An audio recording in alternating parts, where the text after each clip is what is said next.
السلام عليكم ورحمة الله وبركاته، ازيكم عاملين ايه؟ يا رب تكونوا بخير، ونقول اللهم صل وسلم وبارك على سيدنا محمد وعلى اله واصحابه اجمعين. لو اول مرة تشوفيني، معاك اختكم مكرمة صاحبة قناة ماما وكوكي. ما تنسينيش بلايك واشتراك في القناة عشان يوصلك كل جديد. بصوا بقى، انا كنت صاحية نشيطة كده، قمت وديت كوكي الحضانة وجيت جبت حاجات من السوق بقى وانا جاية، وجبت فراولة هي هغسلها معاكم، وهنعمل بقى فيديو ايه جامد قوي كده النهارده.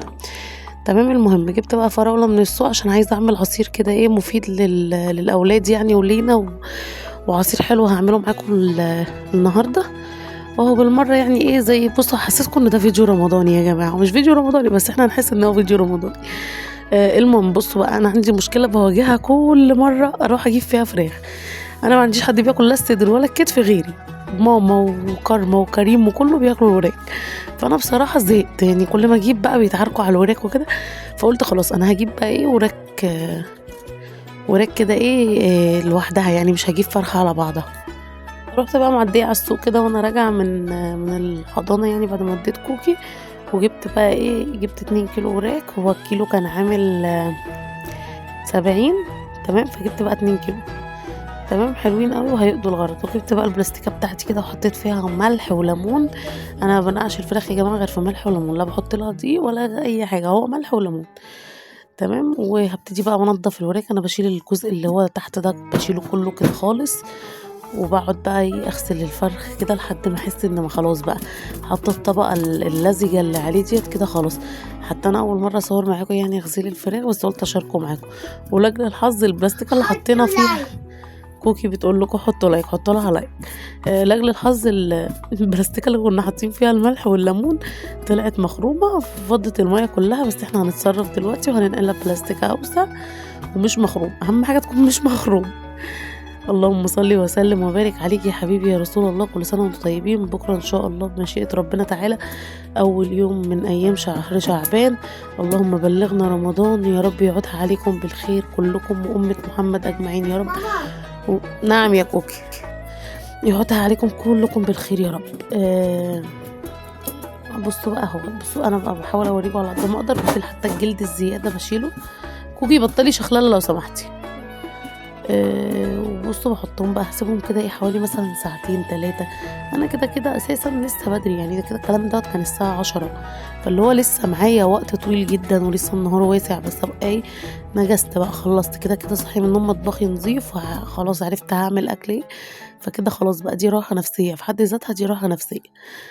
أه عملت بقى، ويعني عملت برضو وركين زيادة كده، لان كان برضو جايلي ناس. تمام، كان جايلي ضيوف يعني، ونفس الوقت هم يعني ضيوف في نفس الوقت هيعملوا لي حاجة في البيت. ماشي. فهم كانوا جايين يعني ياخدوا مقاسات الحاجة دي، مفاجأة بقى من مفاجآتنا ان شاء الله. فخلاص بقى انا هوت كده كنت جايبة بقى لي انا ربع بانيه. هو يا دوبك ربع على قد انا، اصلا انا بس اللي هاكل بانيه، هم كلهم هياكلوا بقى وراك، فانا بس اللي هاكل بانيه. فكنت جايبة ربع كده بس على قدي. تمام. وحطيتهم بقى يتنقعوا، وقمت بقى شفت لو ورايا حاجة عملتها فطرت، ولو كان ورايا حاجة عملتها لميت الدنيا كده يعني.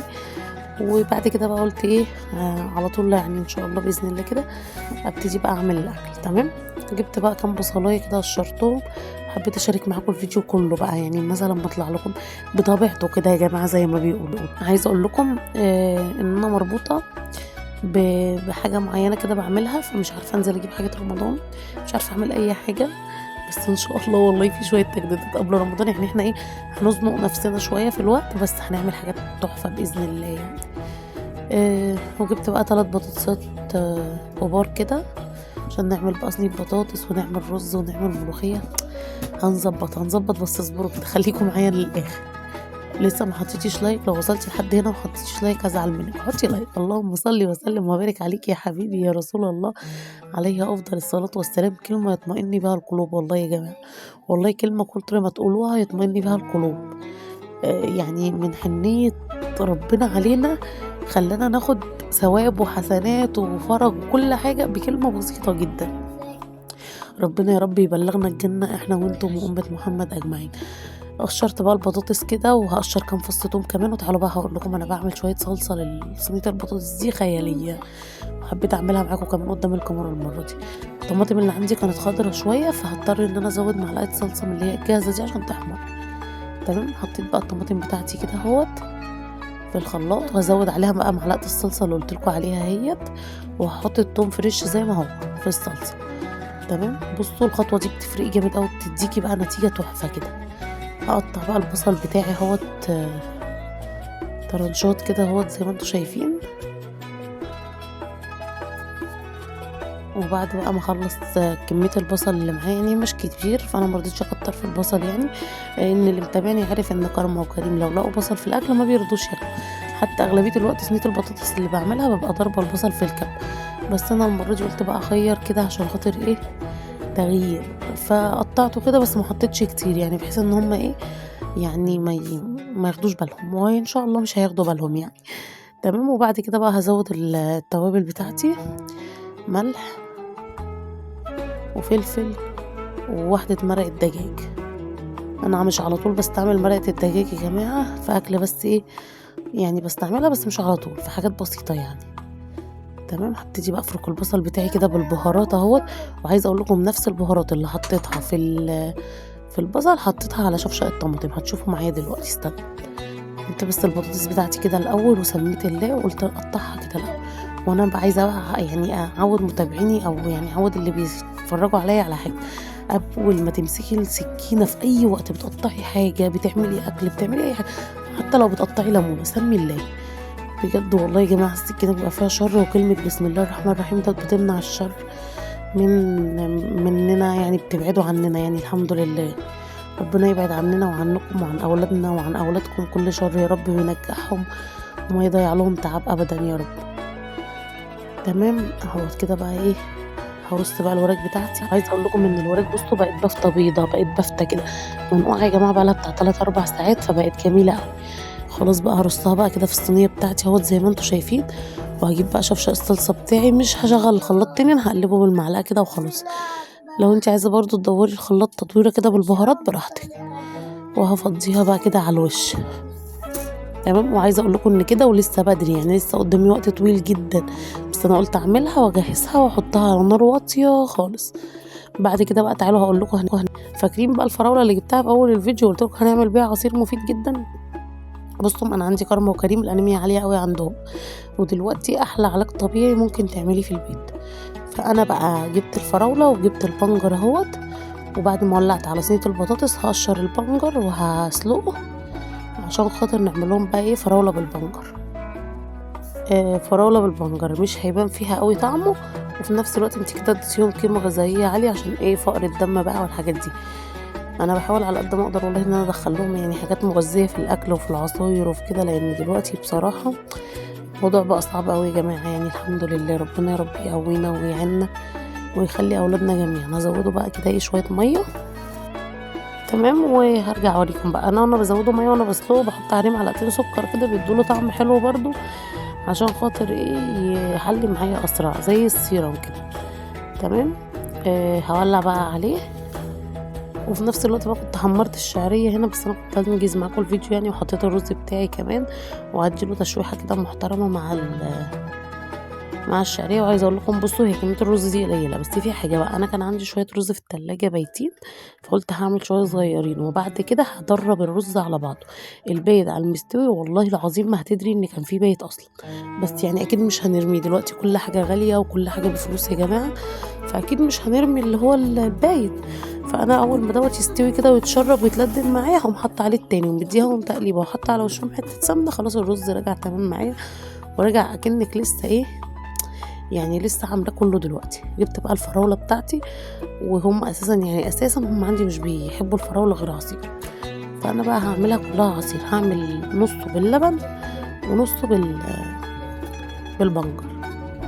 اللهم صل وسلم وبارك عليك يا حبيبي يا رسول الله. بس هنا البنجر كان لسه بيتسلق فقدامه شويه وقت يعني، فهنعمل بقى اللي باللبن هوت الاول، وبعد كده بقى عبال ما البنجر يستوي نبقى نعمل اللي بالبنجر. زودت شويه ميه كده لان كان ايه شويه اللبن اللي عندي يعني برضو مش هيكفوا ان انا اعملها بلبن صافي، فزودت شويه ميه. وادي كده العصير اللي باللبن خلص معايا اهوت، وهفضيه بقى كده في الشفشق يعني. تمام اهو.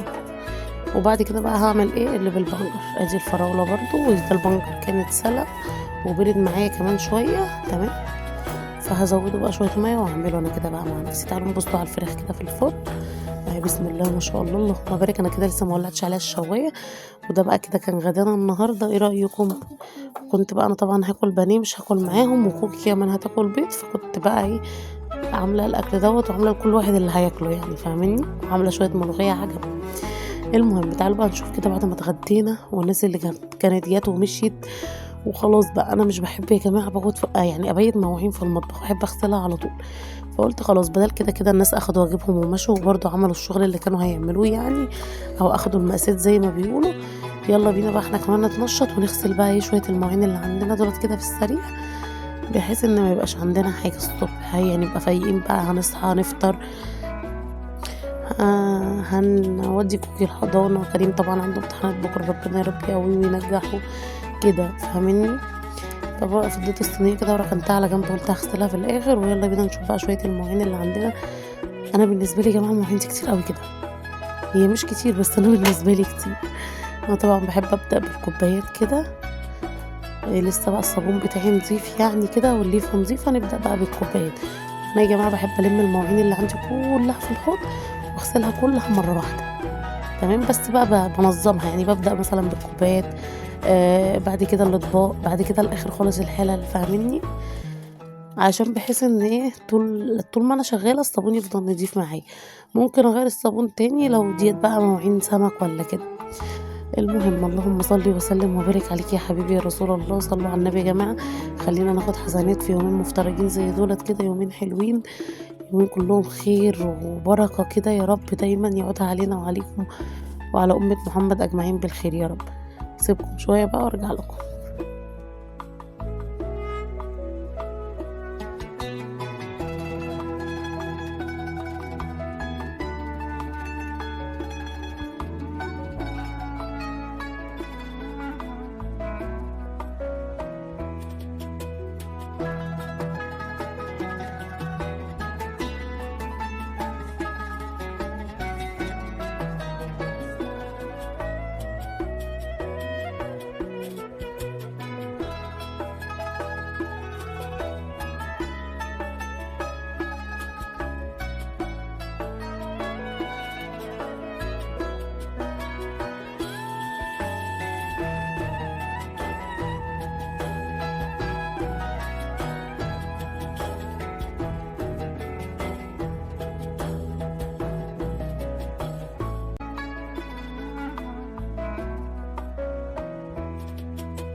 كده طبعا كنت بقى خلصت المواعين، وايه على كمية الراحة النفسية. قومي بقى تشجعي، قومي خلصي اللي وراكي كده، قومي انجزي حالك وخلصي كل اللي وراكي. وقبل ما تقومي وتعملي اي حاجة حطي لي لايك واشتراك في القناة وسيبي لي كومنت حلو.